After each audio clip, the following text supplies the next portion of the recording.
Hello friends, welcome to my mini blog.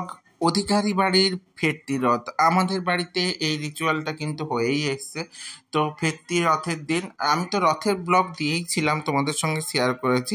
এই mini ব্লগটাতে তোমাদের দেখাচ্ছি যে ফেরতি রথের দিন আমাদের জগন্নাথ দেব, বলভদ্র দেব এবং সুভদ্রা রানীকে কেমনভাবে নাচিয়ে নাচিয়ে রথের মধ্যে তোলা হয়, আবার রথ একটুখানি টেনে দিয়ে আবার সারা বছরের জন্য আমাদের এই অধিকার বাড়ির জগন্নাথ দেব, বলভদ্র দেব এবং সুভদ্রা রানীকে তুলে রেখে দেওয়া হয়। আবার 1 বছরের অপেক্ষা ওনাদেরকে দর্শন পাওয়ার মতো। তো এইভাবেই রিচুয়ালটা চলে আসছে, এইভাবেই আমাদের বাড়িতে নিয়ম রীতি চলে আসছে। দেখো রথ টানা হচ্ছে, তো ওটা বাড়ির মধ্যেই টানা হয়। তো তোমাদের এই ভিডিওটা কেমন লাগলো? যদি ভালো লেগে থাকে তাহলে লাইক, কমেন্ট, শেয়ার করে দিও। আর ইউটিউব থেকে দেখলে অবশ্যই সাবস্ক্রাইব করে দিও। আর আমার বেল আইকনটা টিপে দিতে ভুলে যেও না, নাহলে আমার ভিডিওগুলো তোমাদের সামনে আসবে না। এইভাবেই আমাকে সাপোর্ট করে দিও। সাথে থেকো, সঙ্গে থেকো, জুড়ে থেকো, ভালো থেকো, টাটা।